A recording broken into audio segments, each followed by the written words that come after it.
이상한 나라의 앨리스 제1장 토끼굴 속으로. 언니와 함께 강둑에 앉아있던 앨리스는 점점 따분해지기 시작했다. 언니가 읽는 책을 한두 번 힐끗거리긴 했지만 책에는 그림도 대화도 보이지 않았다. 앨리스는 속으로 생각했다. 그림도 대화도 없는 책이 도대체 무슨 재미람?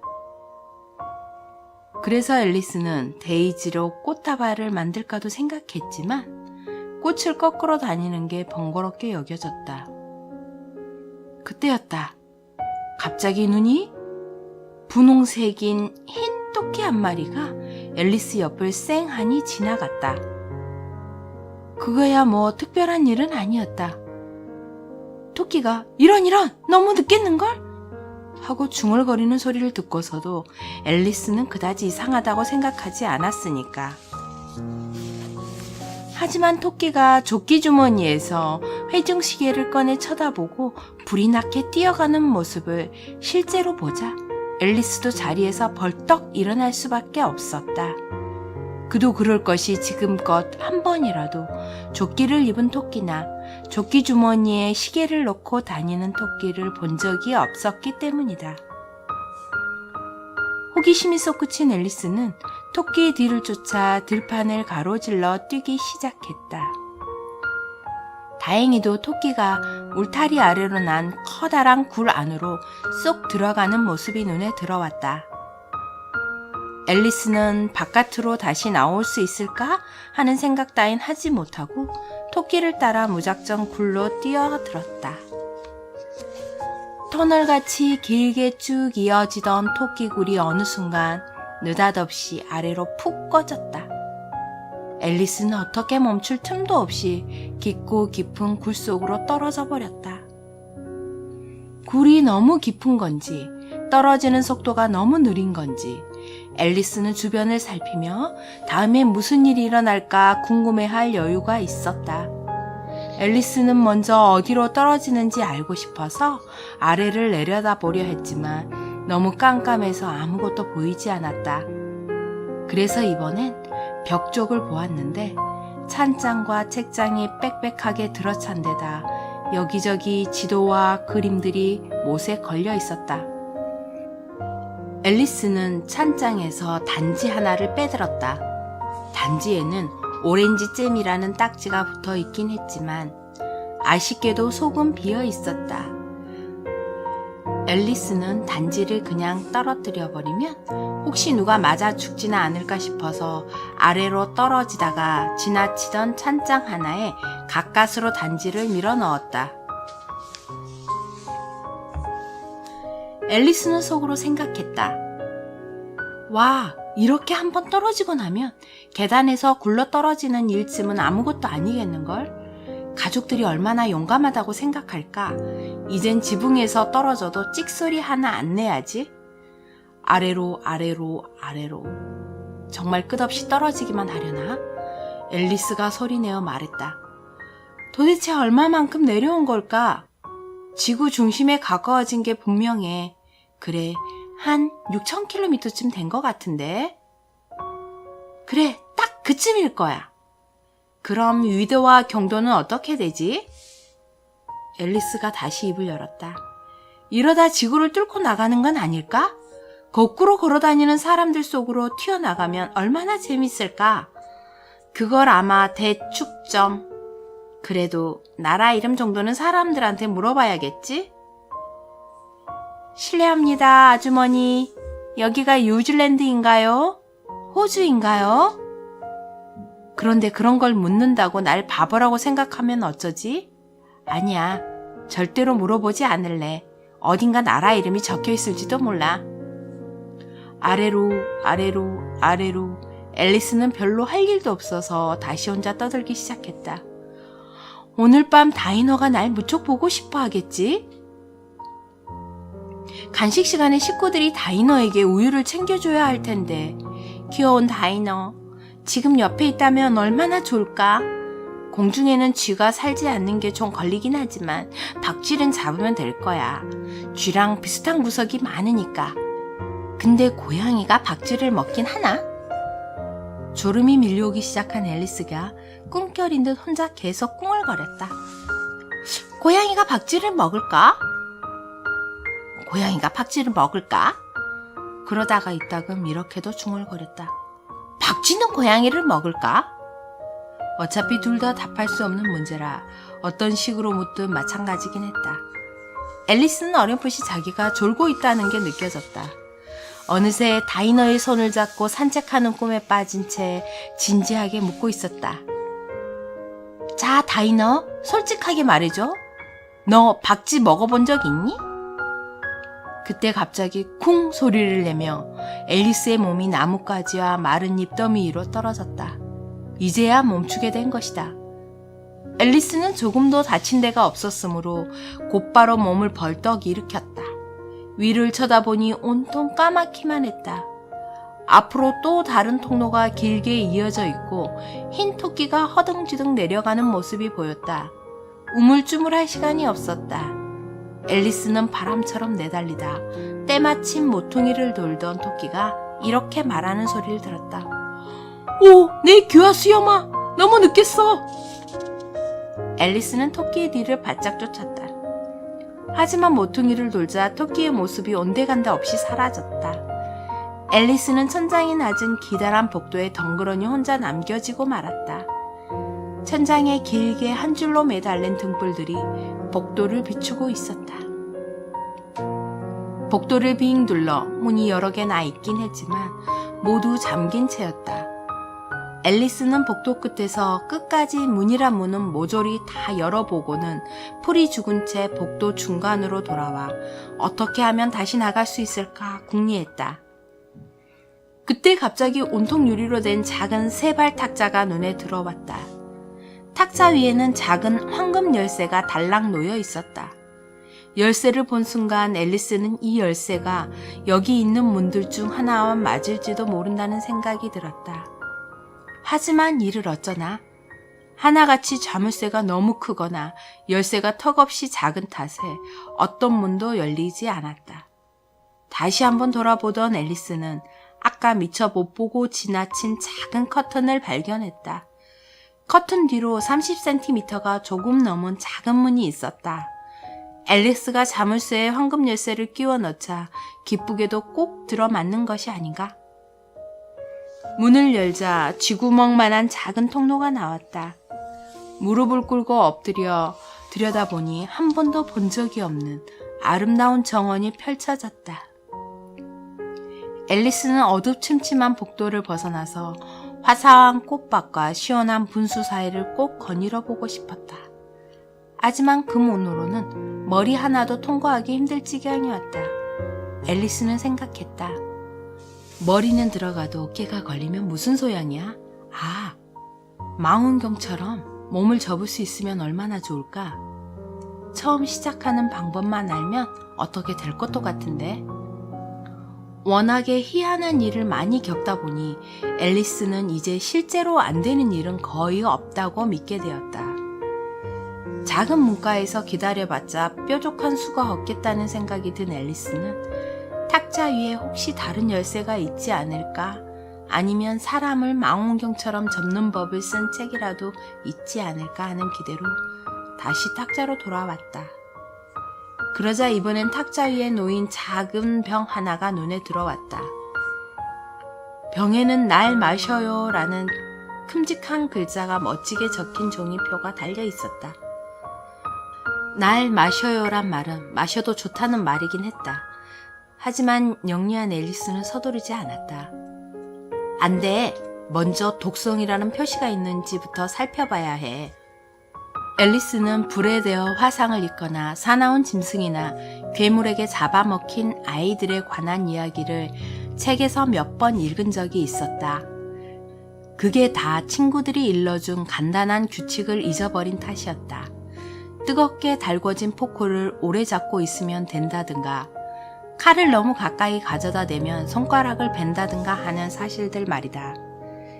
그래서 앨리스는 독성이라고 쓰인 걸 많이 마시면 분명 탈이 난다는 사실을 똑똑히 기억하고 있었다. 하지만 이 병엔 독성이라는 표시가 없었으므로 앨리스는 용기를 내어 살짝 맛을 보았다. 그리고 맛이 어찌나 좋던지 눈 깜짝할 사이에 그 병을 다 비워버렸다. 기분이 이상하네. 내 몸이 망원경처럼 접혀 작아지는 것 같아. 정말 그랬다. 이제 앨리스의 키는 30cm도 안 될 정도로 작아졌다. 작은 문을 통과해 예쁜 정원으로 들어가기에 딱 좋은 크기가 되었다는 생각에 앨리스의 얼굴이 환해졌다. 하지만 일단은 몸이 더 줄어들지 않나 보려고 잠시 기다렸다. 앨리스는 약간 불안한 마음이 들었다. 이러다간 양초가 불에 녹듯 내 몸이 완전히 없어질지도 몰라. 그러면 난 어떻게 될까? 하지만 그런 걸 본 기억이 없었으므로 초가 다 타고 난 후 불꽃이 어떻게 되는지 머릿속으로 상상해 보려고 애썼다. 잠시 후 더 이상 아무 변화가 없자 앨리스는 바로 정원으로 들어가기로 마음먹었다.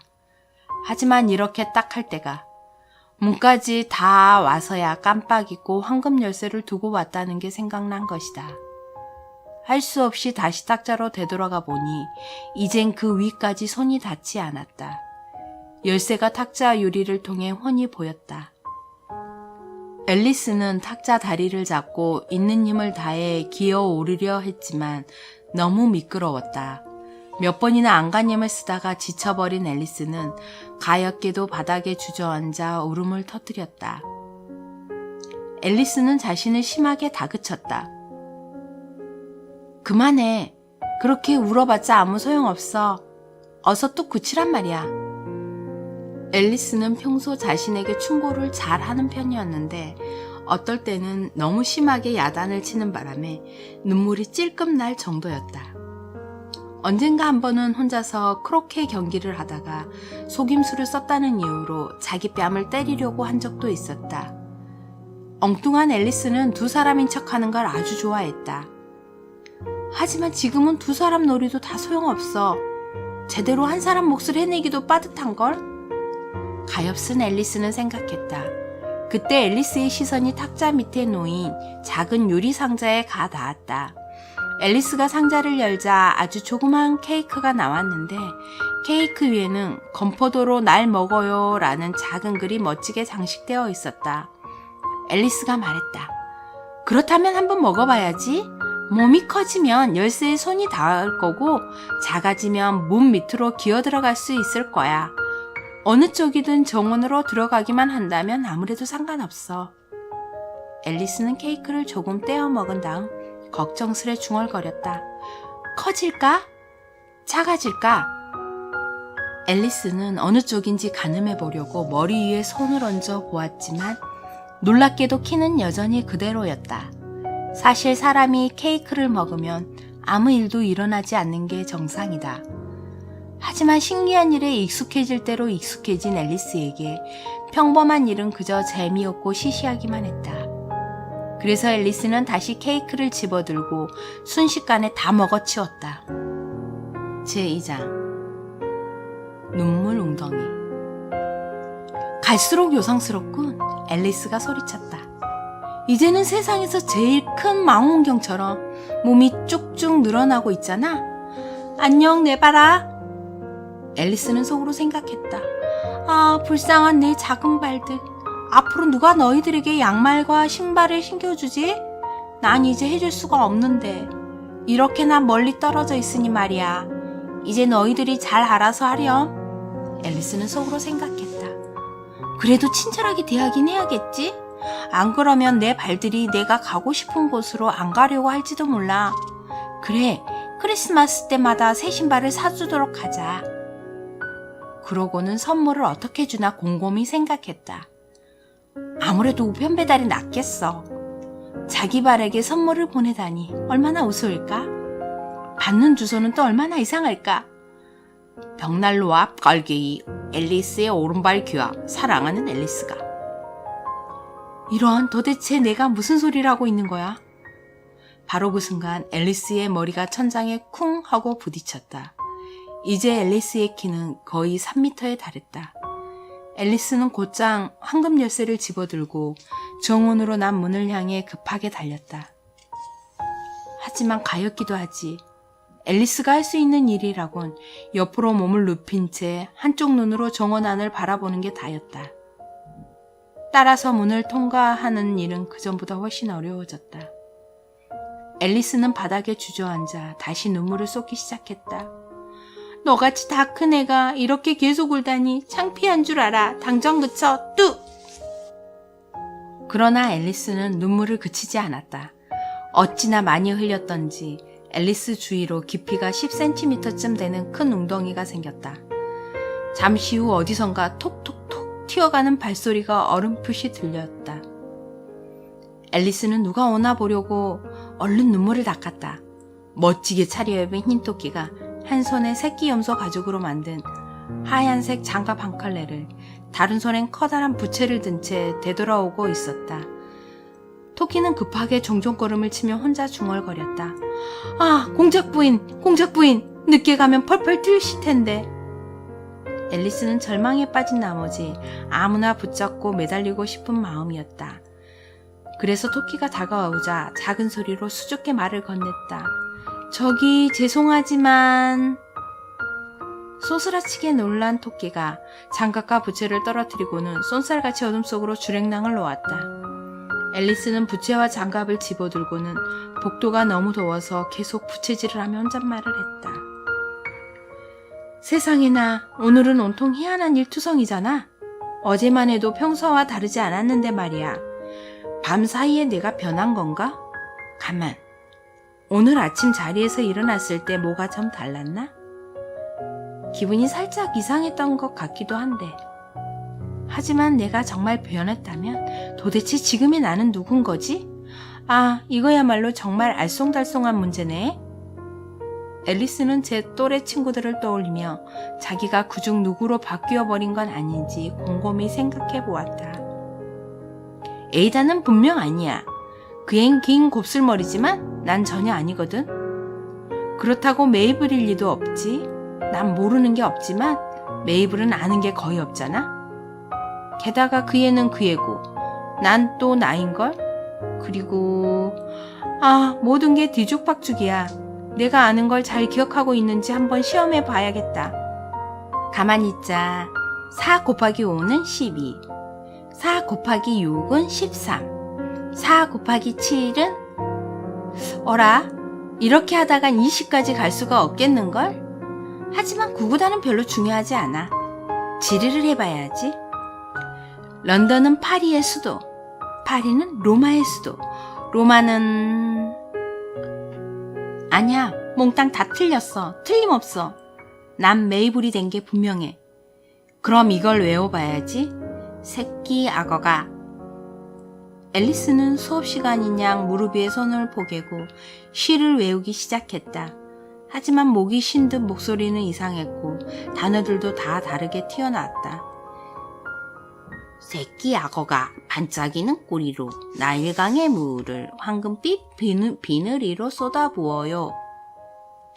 얼마나 기분 좋게 싱글거리는지, 얼마나 멋지게 발톱을 뻗는지 부드럽게 미소 짓는 입으로 작은 물고기들을 맞아들여요. 분명 이런 내용이 아니었는데? 불쌍한 앨리스의 눈에 다시 눈물이 가득 차올랐다. 결국 메이블이 되고 말았어. 난 이제 그 좁아터진 집에서 장난감도 없이 살아야 하겠지. 배울 건 또 얼마나 많을까? 안 돼. 결심했어. 만일 메이블로 살아야 한다면 난 그냥 여기서 눌러 살 테야. 사람들이 고개를 들이밀고 예, 어서 올라와 라고 말해도 소용없어. 올려다보며 이렇게만 말해야지. 그런데 제가 누구죠? 먼저 그거부터 말씀해 주세요. 제가 되고 싶어하는 사람이라면 올라가겠지만 아니라면 다른 사람이 될 때까지 여기 있을 거예요. 하지만 앨리스가 갑자기 울음을 터뜨렸다. 사람들이 고개를 내밀고 쳐다봐주면 얼마나 좋을까. 여기 혼자 있는 건 너무 지긋지긋해. 이렇게 말하며 손을 내려다보던 앨리스는 자신이 어느새 토끼의 작고 하얀 가죽 장갑 한 짝을 끼고 있는 걸 보고 화들짝 놀랐다. 앨리스는 생각했다. 내가 장갑을 어떻게 낀 거지? 다시 몸이 작아지고 있나 봐. 앨리스는 일어나서 키를 재보려고 탁자로 갔다. 예상하던 대로 키는 이제 60cm를 지나 계속해서 빠른 속도로 줄어드는 참이었다. 앨리스는 이내 몸이 줄어드는 이유가 손에 든 부채 때문이라는 사실을 알아채고 얼른 부채를 놓았다. 하마터면 몸이 완전히 없어질 뻔했다. 겨우 살았네. 앨리스는 갑작스러운 변화에 잔뜩 겁을 먹긴 했지만 그래도 몸이 남아있는 게 어딘가 싶어 무척 기뻤다. 이제 정원으로 가볼까? 앨리스는 작은 문을 향해 다시 있는 힘을 다해 달렸다. 하지만 이를 어쩌나? 문은 다시 잠겨버렸고 작은 황금 열쇠도 아까처럼 유리 탁자 위에 있었다. 가여운 앨리스는 속으로 생각했다. 갈수록 태산이네. 아까는 이 정도까지 작지는 않았는데 절대로 이건 정말 너무해. 너무하다고. 그 순간 앨리스의 발이 미끄러지는가 싶더니 풍덩하는 소리와 함께 소금물 속에 턱까지 잠겨버렸다. 처음에 앨리스는 바다에 빠졌다고 생각했다. 그럼 기차를 타고 돌아가야지. 앨리스가 중얼거렸다. 하지만 앨리스는 그것이 곧 자기의 키가 3m쯤 커졌을 때 흘린 눈물 웅덩이 속이라는 사실을 깨달았다. 그렇게 펑펑 우는 게 아니었는데. 눈물 속에서 빠져나오려 허우적대며 앨리스가 말했다. 너무 울어서 벌을 받는 거야. 내가 흘린 눈물에 빠져 죽다니. 이렇게 이상한 일이 또 있을까? 하지만 오늘은 하나같이 다 이 모양이야. 바로 그때 조금 떨어진 곳에서 무언가 철벅거리는 소리가 들렸다. 앨리스는 무엇인지 알아보려고 소리나는 쪽으로 헤엄쳐 갔다. 처음에 앨리스는 그게 해마나 하마일 거라고 생각했다. 하지만 자기 몸이 얼마나 작아졌나를 떠올리고는 곧 그것이 자기처럼 발이 미끄러진 쥐일 뿐이라는 걸 깨달았다. 앨리스는 생각했다. 쥐한테 말을 걸어봐도 괜찮을까? 여긴 모든 게 이상하게 돌아가니 쥐가 말을 할지도 모르잖아? 어쨌든 한번 해본다고 손해볼 건 없겠지? 그래서 앨리스는 쥐에게 말을 걸었다. 쥐야, 여기서 나가는 길을 아니? 난 지금 헤엄쳐 다니느라 너무 지쳤거든, 쥐야? 쥐는 앨리스를 호기심 어린 눈으로 쳐다보았다. 작은 눈 한쪽을 찡긋하는 듯 보였지만 말은 하지 않았다. 앨리스는 생각했다. 혹시 영어를 모르는지도 몰라. 정보관 윌리엄과 함께 건너온 프랑스쥐인가? 그래서 앨리스는 이렇게 다시 물었다. 위에 마샤트. 이 말은 프랑스어 교과서에 나오는 첫 문장이었다. 쥐가 갑자기 물에서 펄쩍 뛰어오르더니 겁에 질려 벌벌 떠는 듯 보였다. 어머, 미안해. 앨리스는 자신이 가엾은 동물에게 상처를 준 게 아닌가 싶어 얼른 사과를 했다. 내가 고양이를 싫어한다는 걸 깜빡했어. 쥐가 날카로운 목소리로 버럭 화를 냈다. 당연히 싫지. 내가 나라면 고양이가 좋겠니? 앨리스가 달래듯 말했다. 아마 싫겠지? 너무 화내지 마. 너가 아직 우리 집 고양이 다이너를 못 봐서 그래. 그러면 분명 고양이에 대한 생각이 싹 바뀔 텐데 말이야. 얼마나 사랑스럽고 얌전한지 몰라. 앨리스는 웅덩이에서 느릿느릿 헤엄을 치며 반은 혼잣말인 듯 중얼거렸다. 난로가에 앉아 기분 좋게 가르릉거리며 발을 핥고 얼굴을 닦고내. 안으면 털은 또 얼마나 부드러운지. 그리고 쥐 잡는데도 선술한다. 어머, 미안. 쥐가 온몸의 털을 바짝 곤두세우는 걸 보고 앨리스가 다시 소리쳤다. 이번엔 쥐의 기분이 단단히 상한 듯했다. 내가 싫다면 우리 더 이상 다이너 얘기는 하지 말자. 우리라고? 쥐가 꼬리끝까지 파르르 떨며 소리를 질렀다. 내가 꼭 그런 이야기를 했다는 투잖아. 우리 쥐들은 고양이라면 딱 질색이야. 고양이는 더럽고 야비하고 천박한 것들이라고. 다시는 내 앞에서 그 이름조차 들먹이지 마. 알았어. 다시는 안 그럴게. 앨리스는 허둥지둥 화제를 바꾸었다. 그러면 가. 강아지는 좋아하니? 쥐가 아무 말이 없자 앨리스는 들떠서 얘기했다. 우리 이웃집에 순한 강아지가 한 마리 있는데 말이야.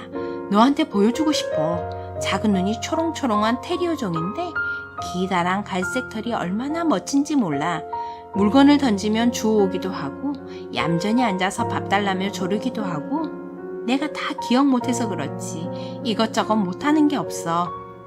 주인인 농부 아저씨가 그러는데 워낙 쓸모가 많아서 100파운드는 나갈 거래. 쥐도 어찌나 잘 잡는지. 어머! 앨리스가 미안해하며 소리를 질렀다. 내가 또 실수를 했네. 쥐는 벌써 첨벙거리며 있는 힘을 다해 저만치 헤엄쳐가는 중이었다. 앨리스가 부드러운 소리로 쥐를 불렀다. 쥐야, 돌아와. 너가 싫다면 고양이나 개 얘기는 안 할게. 이 소리를 들은 쥐가 몸을 돌리더니 앨리스 쪽으로 천천히 헤엄쳐 왔다. 얼굴이 무척 창백했다. 쥐가 떨리는 목소리로 나지막히 말했다. 일단 물가 쪽으로 가자. 가서 내 얘기를 들어보면 내가 왜 그렇게 고양이와 개를 싫어하는지 너도 이해하게 될 테니까. 마침 웅덩이도 물에 빠진 새와 동물들로 북적대던 터라 빠져나가긴 해야 했다. 오리, 도도새, 앵무새, 새끼 독수리, 그 외에 희한하게 생긴 동물들이 허우적대고 있었다. 앨리스가 앞장서자 모두들 기슭을 향해 헤엄쳐 나갔다.